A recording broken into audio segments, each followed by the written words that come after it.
The same person never steps into the same river twice, for it is not the same river and they're not the same person.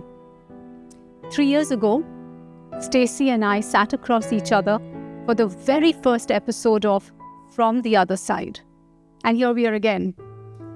Not the same set or chairs, and certainly we're not the same person.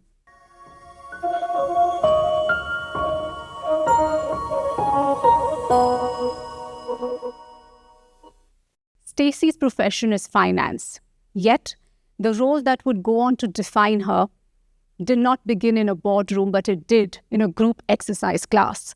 What started as her search for fitness became her passion to help others find their strength. One ride, one class, one conversation at a time. Today, Stacey is an RPM coach and creates more than her workout.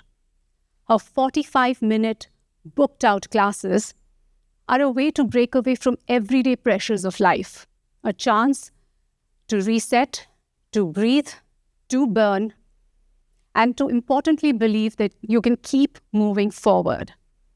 And I can vouch for it.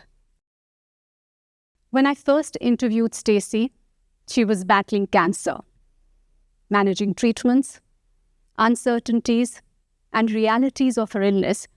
Despite it all, she kept showing up for the people around her. I, for one, was inundated with the responses on that first episode because somewhere it deeply resonated with so many of my audience. But what fascinated me about Stacey and continues to is not just what she's been through, but who she's become in the process of it. From the other side, it gives me immense pleasure to welcome Stacey Fell. Truly welcome back. Thank you so much for having me back. And we have upgraded from business class to first class. We have, haven't we? Yeah, I love it. With all the branding and everything. Yeah, and congratulations on all your success as well. Thank you. Personal, and also I've seen you are smashing out 105k deadlifts in the gym. I'm trying.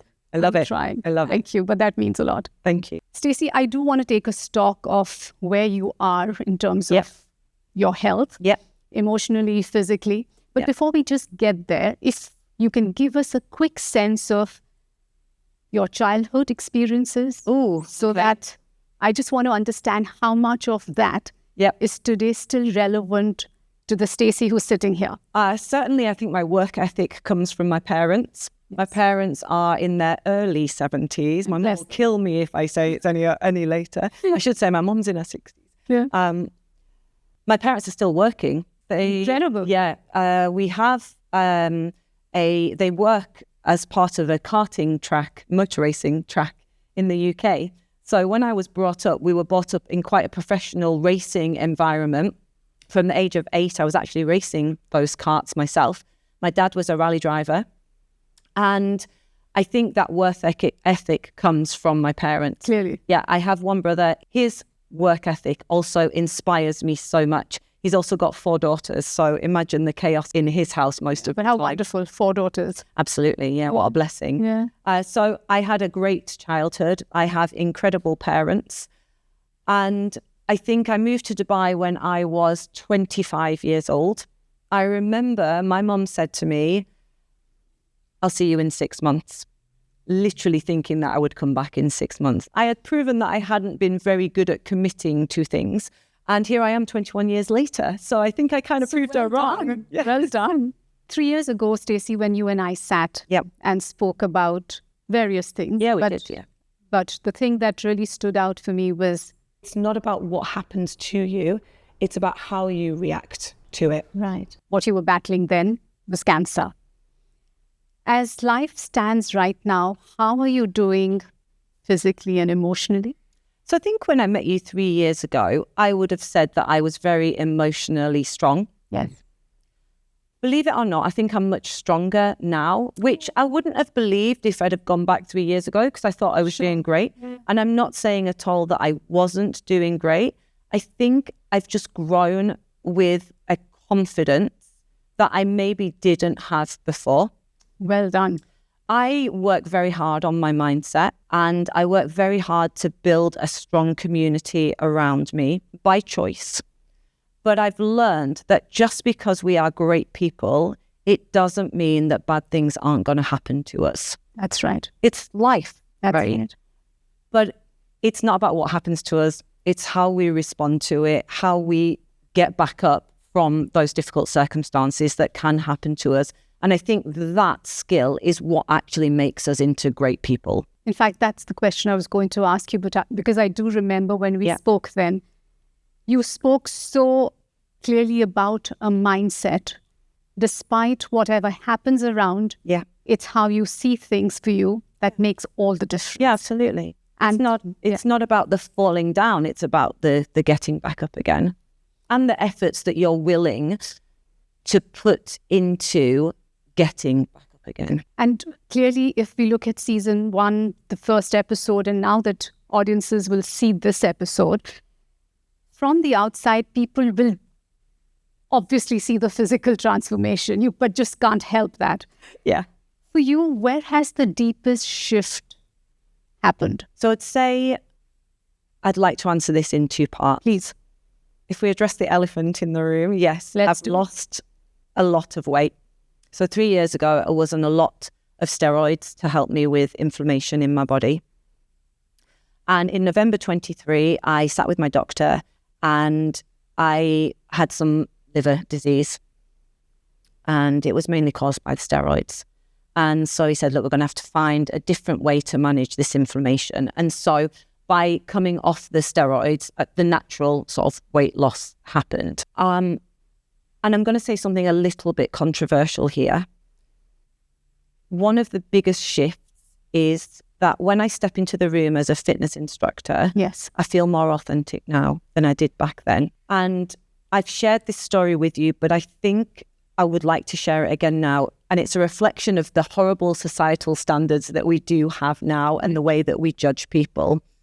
Just before the first podcast was released, I think it was the morning of the podcast that I was publishing. I think it was, because I remember already feeling very anxious about it. I remember that conversation. I'd seen the I sent you a voice note, didn't I? I'd seen the your marketing of the podcast. And I admit I was a little bit embarrassed and ashamed about how I physically looked. And that morning I was in the gym and a lady approached me. And it was a lady who was a regular at the gym.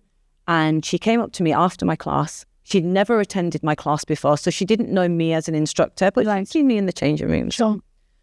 And she said to me, I'd like to ask you a question.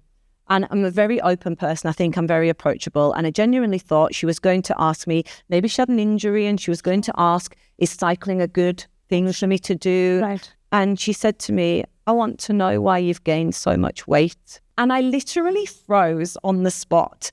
And I managed to kind of mumble, I think that's a really inappropriate question that you're asking me. Certainly. And she said, but you're a fitness instructor. I deserve to know. And I literally could have just been swallowed up by the ground. And that one comment nearly destroyed me. Because for me, it was a potential realization that actually maybe everyone felt that way. And that every time someone looked at me, they thought, how is she a fitness instructor? And it really knocked my confidence. And I almost gave up teaching at that point. Or took a step back, let's say. But I will say what actually helped me was when the podcast came out later that day. And when I finally plucked up the courage to watch the whole thing, and this is when I sent you the voice note, it really helped me because I felt like the conversation we had was a true representation of who I was. And it gave me a bit of my confidence back because I felt proud of myself. And so, yeah, thank you for that. So can I just elaborate on this? Because I do remember this very vividly. Yeah. When you sent me the voice message, my response to you was for the following. I said to you, Stacey, I'm going to go and publish the episode in a couple of hours. And I promise you, every response that I get, I will share it with you. And I am not kidding you. It is the most shared podcast that I have done. I have had women write to me by words as if And that can only happen if you're so invested in the conversation to be taking the trouble to put the exact words on a message and then send it across. And I know that made a lot of difference to a lot of women. So clearly that conversation, well, I'm just sorry to hear that it knocked you out. Yeah. But it definitely raised a lot of spirits. Well, I got back again, didn't I? You did. I think, and I said I wanted to answer in two parts. And the second part, I think, is what I've learned over the last 3 years is the power of, I would say, compounding, and that every single decision or action that you take has a compounding effect, whether that is in a negative way or whether it's in a positive way. So I always try to focus on compounding in a very positive way. And I would say that's one of the biggest shifts in my confidence since we last spoke. Yeah, I'd say that too. You speak a lot about small, good decisions that you need to take every single day. Yeah, I do. How are these important in shaping the quality of your life? Very.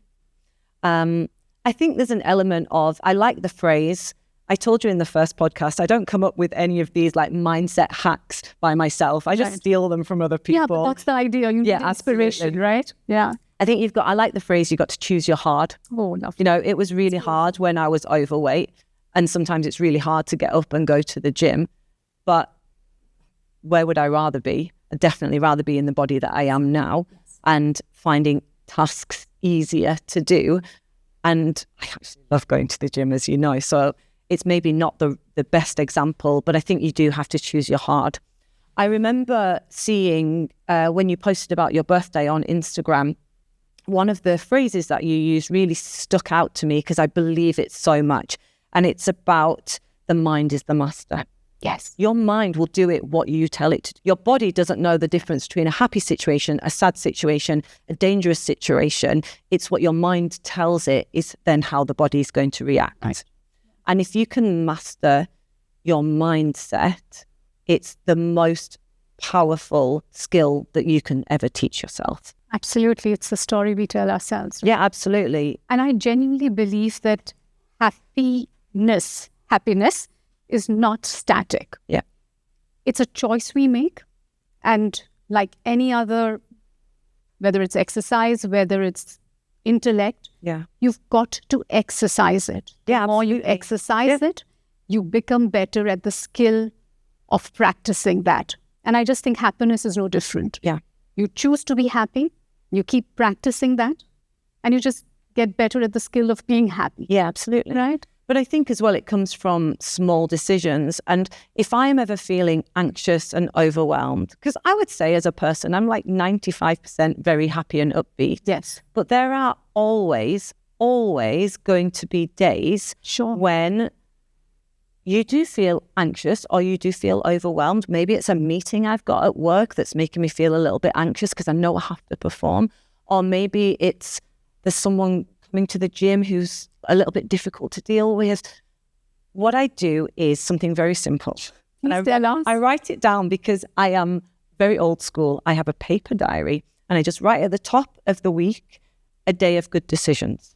Wow. And I start super small, whether it's to start the day with a walk or whether it's to start the day by ensuring that I have a really good breakfast. And I just try to compound and build on every single tiny decision because a win is a win. Any small decision that gets you moving or gets you out of the frame of mind that you're in is a step towards being happier or having a much more successful day. So small, good decisions every day. Yeah, just compounding. Compounding that. It doesn't have to be massive. What a brilliant idea. Yeah, it doesn't have to be big. That's the one that's going to go viral next. Okay. Interestingly, you described your mind as fire that either can lit up a room or it can burn it down. Yeah.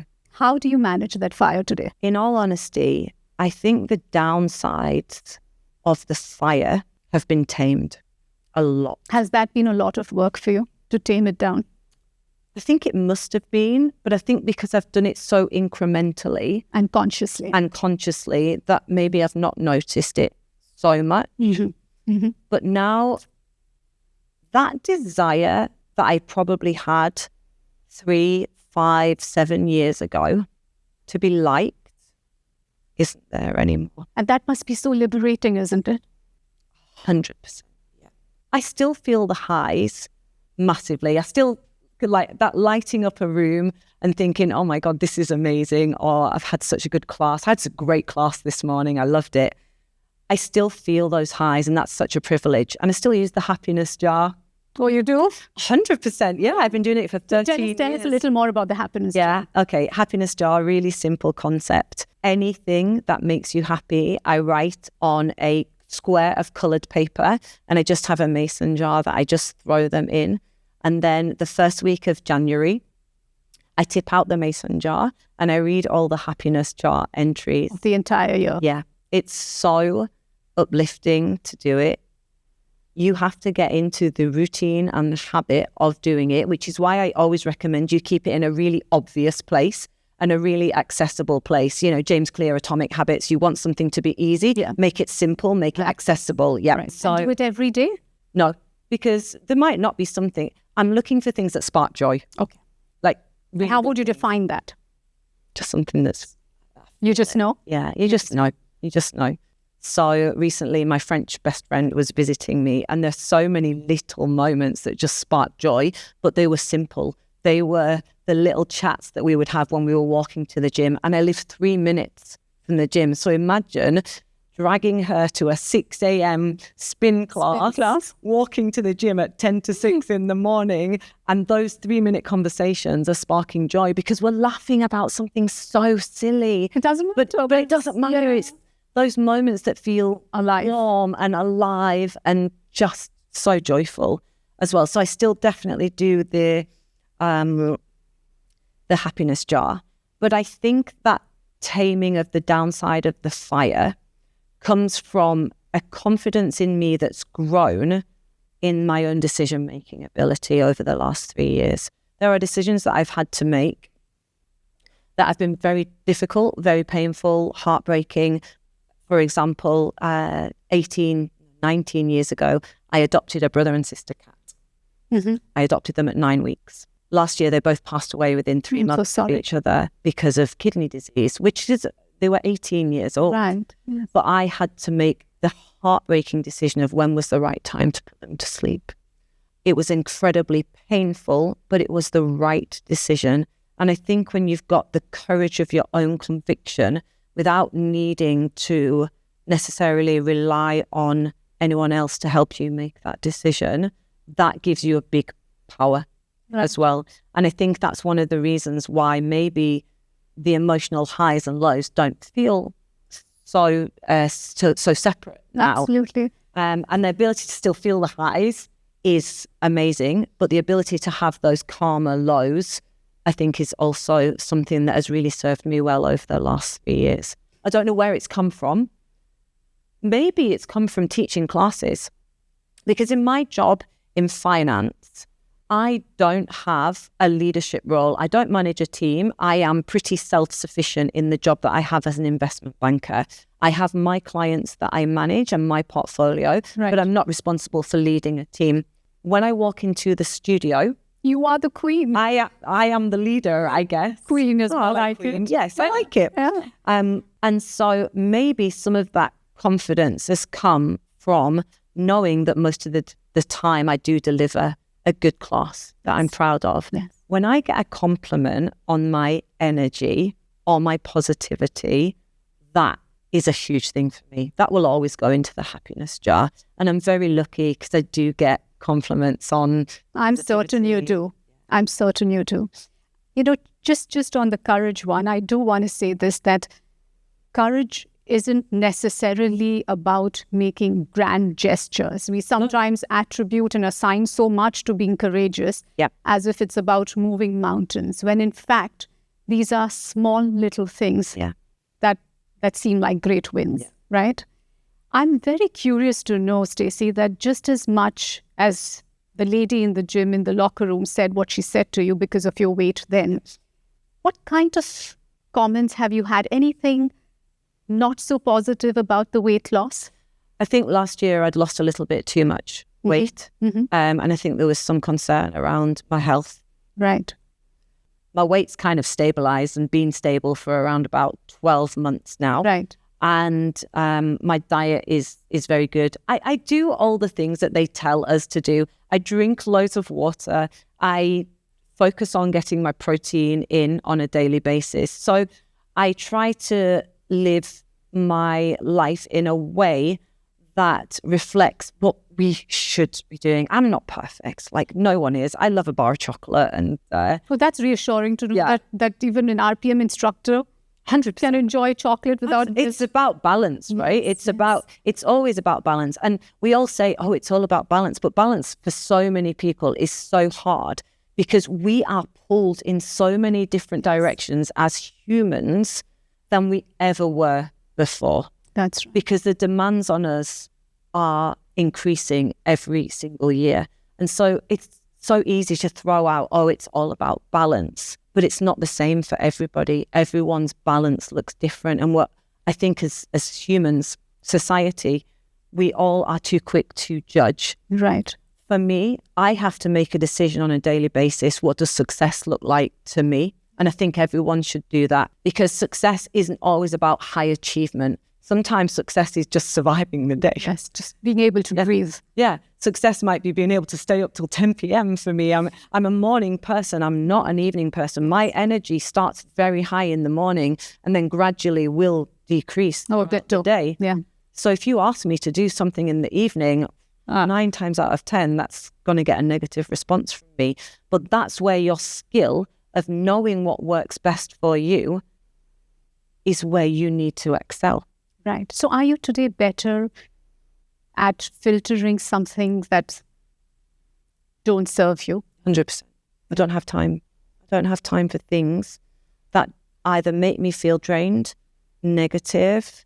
I'm not saying that every single task that I do sparks joy, but when you've got a very strong community around you, you know that Snow White and the Seven Dwarfs whistle while you work? Right. The whole, the most mundane task ever, if you are with people that make it fun, can be amazing. That's right. And something that you expect to be outstanding and a great experience can be terrible if you leave the job, a company you're in. Yeah, with the wrong people. Yeah. So I think finding your tribe and finding a strong community around is so you. important. Yeah, absolutely. Stacey, for someone who's listening to us today, living a life they didn't choose, possibly something that they're going through that they haven't made a choice of. Yeah. What would you want them to understand about moving on? That you have to be selfish and that you have to make decisions that put you first. I saw something the other day on social media and I really liked it. It's something that I probably need to explore a little bit more, but it is about being selfish. And it was, you need to be the thermostat in your life, not the thermometer. And the concept was that a thermometer goes up and down depending what's happening in the room and around you. Yes. The thermostat sets the tone. Controls the tone. Yeah. How interesting. What an interesting analogy. Yeah, I really liked it. Yeah. I really liked it. And I think that's something that I'm quite good at, of avoiding negativity and focusing on positivity and surrounding myself with positive people as well. And it gets better with time. Like any other skill, the more you practice this, the better you get at it. Yeah, absolutely. Right? I say something in class all the time. So if it's like 3 rounds of work and they're all identical, I always say it: learn, practice, excel. Right. So you get 1 shot to learn what we're doing, 1 shot to practice it, and then 1 shot to tweak it and to excel. That's wonderful. Any books that you're reading currently? I know because your choice of books are quite the ones that I read. So yeah, actually, no. So if you've got any recommendations. Well, I have got a few. Yeah, please do. Please share them with me. I liked what you shared with me last time, which was the Joe Dispenza. Yes. I spend most of my free time out listening to podcasts, in all honesty. Yeah. But I like something that's quite lighthearted. Yes. I think that life is a bit too serious. Yes. There's enough going on around us, right? Yeah, at the moment. So I like something that will take me away from that. But the people that I listen to are generally very upbeat people, very uplifting people. They're interested in wellness. They're interested in mindset. And so that's where I tend to focus any free time that I do have, which is usually when I'm putting my makeup on in the morning after a class and then before going to work or driving to the office. I guess it's the same window for most of us, right? Yeah. Non-negotiables that you're still practicing? 3, 5? Here's one for you. I think you'll like it. Yes. What you appreciate appreciates. Oh, nice. Oh, nice. Really. I'm going to steal that one. Yeah. Yeah. I really like that one. And actually, what you appreciate appreciates brings me onto my next non-negotiable, which is your kind thoughts are much better outside your head than staying inside your head. Brilliantly said. Yeah. Brilliant. I am someone who I like to think of myself as being quite a generous person, but I don't necessarily mean generous in money and gifts. What I mean is that I feel like I'm generous with my time and with also my positivity as well. If I see someone who looks fabulous, well, the first thing I said to you, you look fabulous, looks fabulous, has great hair, anything that I think is a compliment, I think it just comes out of my mouth. I think it's just a natural reaction to share it. And I think what a waste to have those kind thoughts sitting just in your head and not sharing it. And what you appreciate. Yeah. Again, is fundamentally such a simple thing to practice. Yeah. But I'm certain it has an instant effect of being happy. Yeah. Because that's what's happening. Right? Yeah, absolutely. Because you can't be appreciating and being angry at the same time. So it's important to kind of... So even these little habits that you can incorporate in your day-to-day living could make such a difference in the way you see things. It's always the little things, I think. It's all rarely compound. Yeah. We've always talked about it as well. I think one of the things that's so difficult is to stop focusing on what the end result is.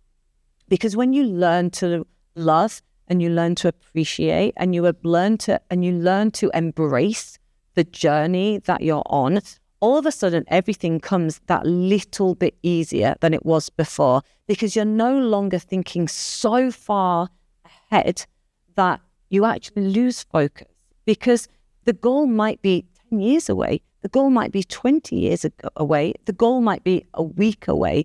But if you're not loving the journey that you're on, that whole distance and that whole journey is going to feel 10 or 20 times longer.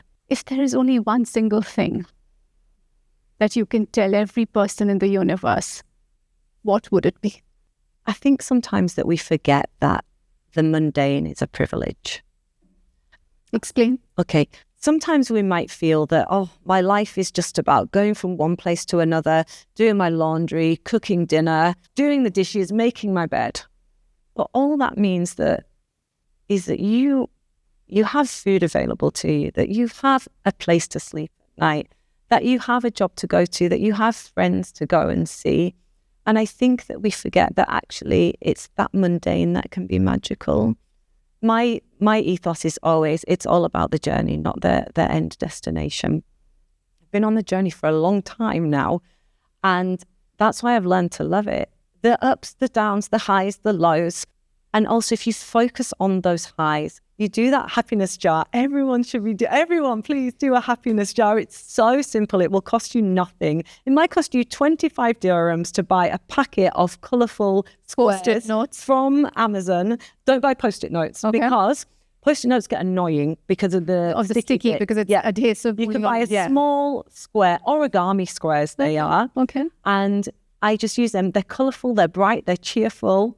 And then you just write on them. And honestly, that feeling when you open it up in the first week of January, you're like, even if you think you had a bad year, I'm telling you, you had so many moments of joy. Thank you for reminding us to do that. Thank you. Everything that I like to do isn't costing me anything apart from a little bit of mindset and a little bit of reframing. We all have the power to be able to reframe a situation. We just don't harness it well enough. And I think we all need to work on that. The lady that you had on your last podcast, Laura, she was amazing. What a story. The strength and the resilience that lady. The energy. She made it sound like what she'd been through was so easy.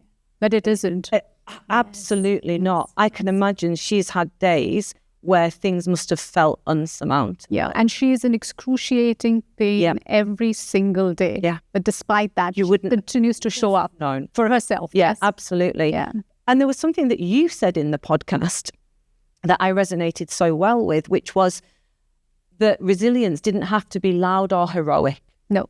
And it isn't. Resilience is about tiny little steps every single day that compound into making you a stronger person. We can only be so grateful for you being as strong as you are, because that is truly an inspiration to so many of us. What we become matters far more than what happens to us. It has been an absolute delight, Stacey, to speak with you again. Thank you. I'm honored for you to be here and yet again share some incredible anecdotes and a lot of these things that we can now add on to our non-negotiables as we go. Thank you for joining us from the other side. If any of this conversation gave you a reason to think, reflect, and perhaps take that small step towards your other side, please do share it with someone you think also needs to hear it. Until next time.